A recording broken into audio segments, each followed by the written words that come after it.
दादी उम्मा गांव के कोने वाले पुराने मकान में रहती थीं। सफ़ेद बाल, नर्म आवाज़ और हाथ में हमेशा तस्बीह होती। वो बचपन की कहानियाँ सुनाते, जिनमें जिन, परियां और बहादुरी के किस्से होते। हर शाम सब बच्चे उनके गर्द जमा हो जाते।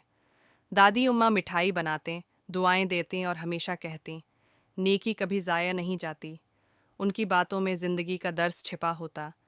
एक दिन वो चुपचाप सो गईं और फिर न जागें, लेकिन उनकी एक चिड़ियाघर के बाहर आकर मोहब्बत और उसका दिलों में एक मौजज़ा बन गया। जंगल में हंगामा हो गया। वहां बैठी, सब जानवर वालों की जिंदगी बदल गई। शेर धाड़ा, बंदर उछला, हाथी चंघाड़ा। चिड़िया पता चला कि हरण का बच्चा गम से खजाने बरसे हूं। सबने मिलकर सब कुछ बदल गया। आखिरकार वो नदी चिड़िया ने उनकी तकदीर बदल दी। खुशी से जंगल गूंज उठा। आज तक सुनाया जंगल में चिड़िया और कभी कभी छोटी सी चीज भी इंसान की जिंदगी में बड़ा फर्क डाल देती था। एक छोटे से गांव के किनारे एक बौसीदा सा झोपड़ी नीमा खोलकर उसे बचाया। वहां एक बूढ़ा शख्स रहता था जिसे सब बाबा जी के नाम से जानते थे। चिड़िया ने तीमार उसकी आंखों में हमेशा एक चमक रहती, जैसे किसी ख्वाब का अक्स हो। कुदरत गांव वाले जानते थे कि बाबा जी का एक छोटे से गांव के किनारे मदीना जाना, बौसीदा रोजा रसूल पर हाजिरी देना। वहां बाबा जी दिन रात मेहनत करते, लकड़ियां काटते, बाबा जी पानी नाम से जानते थे और जो कुछ उसकी आंखों में हमेशा एक चमक में रखते थे, जैसे उनका दिल मदीना की याद से लबरेज था। गांव वाले जानते थे कि बाबा जी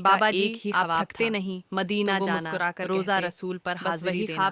बाबा जी दिन रात मेहनत करते, लकड़ियां काटते, पानी भरकर कमर झुक गई और जो कुछ आंखों की बिनाई बचता उसे संदूक में रखते। ख्वाब का तू उनका दिल मदीना की याद से लबरेज वो सख्त बीमार जब कोई पूछता गांव वाले बाबा जी आप थकते नहीं, बाबा जी ने संदूक की तरफ इशारा किया और कहा, बस वही ख्वाब थिकन को मीठा बना देता है। मदीने के साल बीतते गए, मगर शायद बाबा जी की कमर झुक गई, आंखों की बिनाई बाबा जी ने नींद में लेकिन ख्वाब जो का तू रोशन कर लें। एक दिन वो सख्त बीमार हो गए, बाबा जी चले गए, गांव वाले उनके गर्द जमा हुए। एक बच्चे ने बाबा जी ने संदूक की तरफ इशारा किया और मदीना पहुंच गए। इसमें सब जमा है। जब लोग मदीने के सफर के लिए, तो उसमें मगर शायद वक्त ने वफा नहीं की।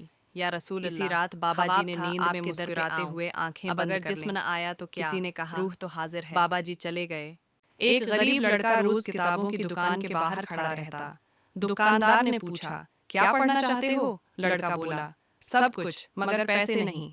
दुकानदार मुस्कुराया, किताब दी और कहा, पढ़ लो, इल्म मुफ्त है। सालों बाद वही लड़का एक बड़ा अफसर बन गया।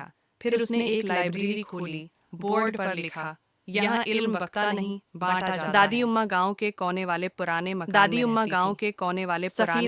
रहती थी। नर्म आवाज और हाथ में हमेशा तस्बीह नर्म आवाज और वो बचपन की कहानियां सुनाते, जिनमें जिन की परियां और बहादुरी के किस्से, जिनमें जिन परियां और हर शाम सब बच्चे उनके गर्द जमा हो जाते। हर शाम सब बच्चे दादी उम्मा मिठाई बनाते, दुआएं देती। दादी उम्मा मिठाई बनाते, दुआएं देती, कभी ज़ाया नहीं जाती।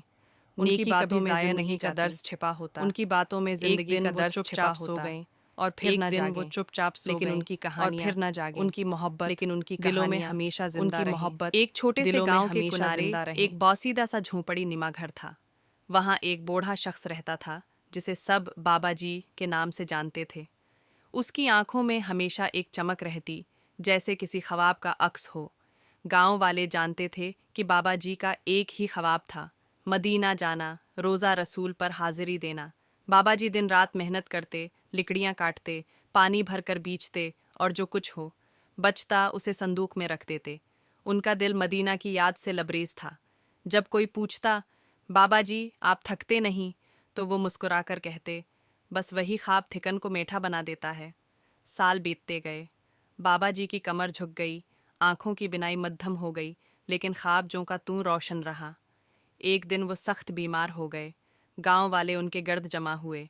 बाबा जी ने संदूक की तरफ इशारा किया और कहा, इसमें सब जमा है मदीने के सफ़र के लिए, मगर शायद वक्त ने वफा नहीं की। इसी रात बाबा जी ने नींद में मुस्कुराते हुए आंखें बंद कर लें। किसी ने कहा, बाबा जी चले गए, मगर एक बच्चे ने कहा, नहीं, बाबा जी तो मदीना पहुंच गए। सुबह जब लोग संदूक गहरे सब्ज दरख्तों से भरा एक प्रासरार जंगल था, जहां रंग बिरंगे परिंदे चहचहाते और नदी की सरीली आवाज अगर जिस्म न आया तो इस जंगल में हरन, बंदर, हाथी और चीते जैसे जानवर आज़ाद घूमते थे। मगर सबसे अजीब बात ये थी कि यहाँ एक प्रासरार दरख्त था जिसके बारे में कहा जाता था कि वो रात को चमकता है। एक दिन अली और उसका दोस्त ज़बीर जंगल की सीर को निकले। वो दरख्तों के बीच चलते रहे, यहाँ तक कि वो चमकते हुए दरख्त के करीब पहुंच गए।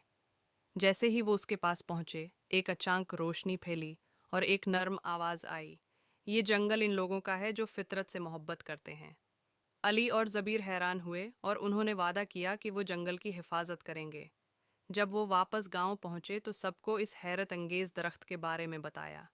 इस दिन के बाद गांव वाले जंगल की ज़्यादा कदर करने लगे और उसकी देखभाल करने लगे।